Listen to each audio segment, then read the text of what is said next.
Alright guys, welcome back. Sad time indeed. This will be our last House of the Dragon recap. It was our season finale this past Sunday. Just now getting a chance to do this recap deal with, some of us have to work for a living, have a day job, so just now getting to it. But anyway, House of the Dragon season 1 finale, episode 10. Alright, so episode 9 was very much lackluster and much to be desired because we stayed pretty much focused on the villains, the Hightowers, and their, just a little bit of a recap there. They sort of screwed Rhaenyra out of her birthright, her throne, by trying to get Aegon in there as king, and which they did. But not before, at his coronation, Princess Rhaenys, the old lady with the white hair, the sea snake's wife, she comes busting up through the floor with her dragon, right? Why she did not smoke these fools right then and there, I have no idea, but she decided not to, and I gotta say, it kind of pissed me off. Anyway, so this time in the season finale, we pick up with pretty much just that. She's on Dragonback, this old lady is, and she's hauling butt to Dragonstone to tell Princess Rhaenyra and Daemon of all the bad ne'er-do-well things that are going on at King's Landing, and pretty much drop the bomb on her that her daddy's dead and she ain't got a throne no more. So she does that, and what follows is heartbreaking and tough to watch at the same time. What happens is Rhaenyra is so distraught about finding out that both things have happened. Her dad's dead, and she doesn't have the kingdom. She's not the queen. Her little bitty half-brother Aegon has took it from her, thanks to his mom, Alicent, the evil a-hole. Anyway, so she winds up being distraught, as one would be, understandably so, and goes into premature labor. So she is pregnant, her and Daemon's expecting, but she goes into labor, and the poor thing has to, and she's a beast, might I add. Rhaenyra is a beast of a woman. She's proved it several times, and this time she proves it again by having the baby premature and winds up losing it. But she does it all by herself, and it is tough to watch. Let me tell you, people, it's tough to watch. Anyway, so she learns of this, and they sort of have to make plans to defend Dragonstone because, these fools are going to come after them, as they do, try to anyway. So they make defensive moves, and Daemon sort of sets up. He is ticked to the ceiling. I'm talking about, he is mad. He is ready to cut every one of them's head off with his sword, the Dark Sister, and his dragons. But Rhaenyra's kind of not there yet. She's kind of trying to keep things calm, keep things in place. She doesn't want to rule the kingdom on ashes and bones, which that's what she says. So she's debating everything, and dirtbag douche that is Hightower, the Hand. What's his name? Otto, the one that schemed all of this from the get-go. He shows up at Dragonstone with terms. And so, yeah, Daemon, he's ready to do business, but he's not been turned loose fully yet by Rhaenyra, who is, I don't think, quite up to the task of war right yet, but she'll get there. Let's keep that in mind. So she's trying to handle things calmly. She's trying to see what she's got available to her at resources, who she's got allies with. And all the while, we learn the fact that the sea snake, who was badly injured on the last episode in battle, off screen somewhere, off elsewhere, has returned, has made a recovery, still heavily injured, but has made a recovery. So he shows up, and after much relenting and reluctancy, decides to give his support to Rhaenyra. So she has the Sea Snake and Driftmark support, and their ships, and they sort of can block off the Narrow Sea and pretty much starve out King's Landing from, ship markets and merchants and that sort of thing. So anyway, she's kind of getting a plan together, forming it, but she's not quite there yet, ready to spill blood.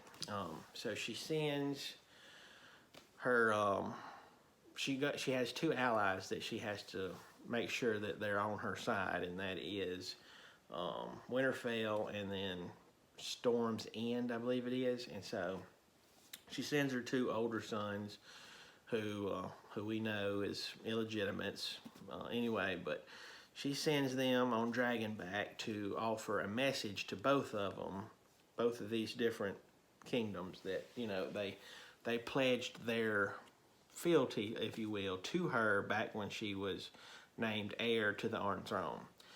And so the young boy, Luke, or Lucian, or Lucius, whatever his name is, we'll just call him Luke.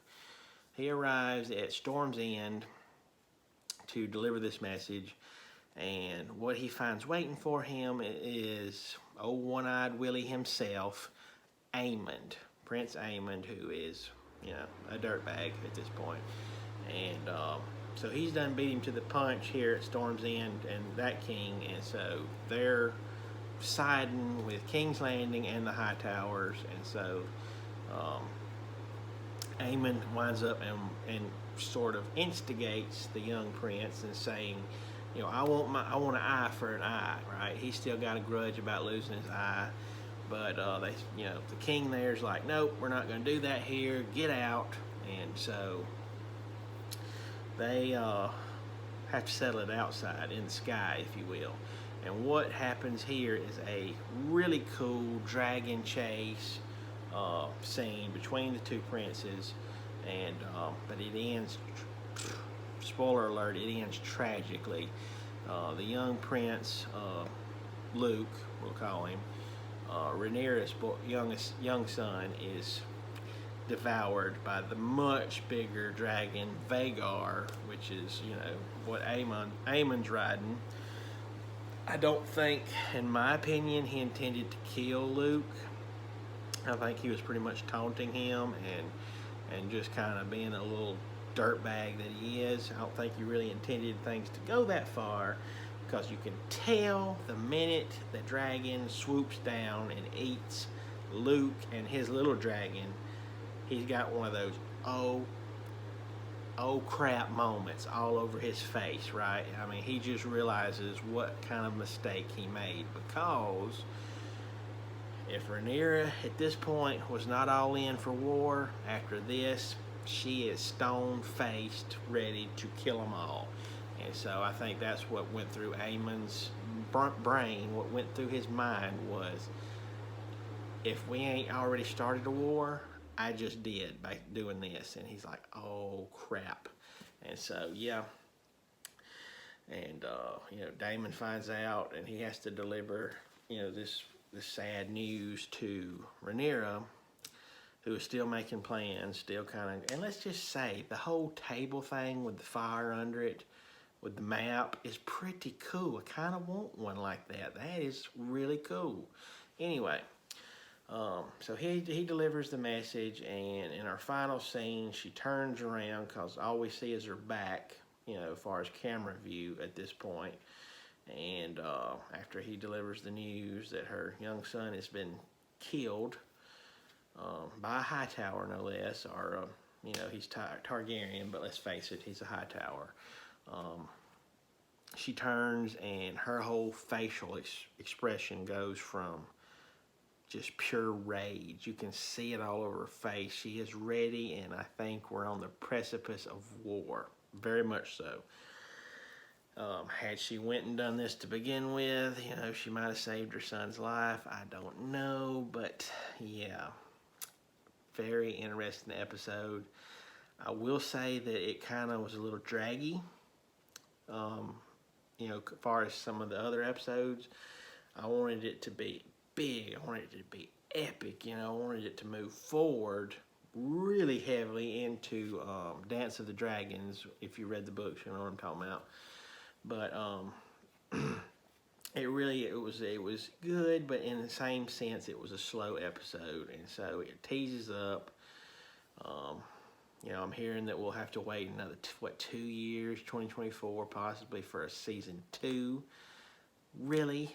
I gotta wait that freak, which that's what Game of Thrones did. But anyway, I don't like waiting, and I'm ready for season 2 already. What am I gonna watch each Sunday night now, right? Anyway, as a whole entirety, the season 1 of House of Dragons was really good. I really enjoyed it. You know, comparing it to Game of Thrones, Game of Thrones season 1 was just, I did not get into it. I'm sorry, but that's my opinion. I did not get into the first few seasons of Game of Thrones. However, House of Dragon, from episode 1 all the way to 10, has been pretty good, okay? It has been pretty legit, and I really enjoyed it. Great characterization, great action, great intrigue. Really good. You know, even the writer of the books, George R. Martin, you know, he even give his seal of approval on this show. So very good. I was very pleased. Enjoyed it thoroughly. It's out entirely. Season 1 from episode 1 to 10 is now on HBO Max. So if you hadn't watched it, if you hadn't caught up, guess what, people? You can binge the heck out of it, which is what I may wind up doing too. Anyway, kind of rewatch it. But anyway, so great actors, great performances, really good, riveting. I love that there is way more dragons in this show, obviously, with the title. But yeah, really enjoyed it, really dig it, and ready for season 2. As always, this has been my humble opinion, and opinions are like butts. Everyone has one, and some of them stank. Goodbye.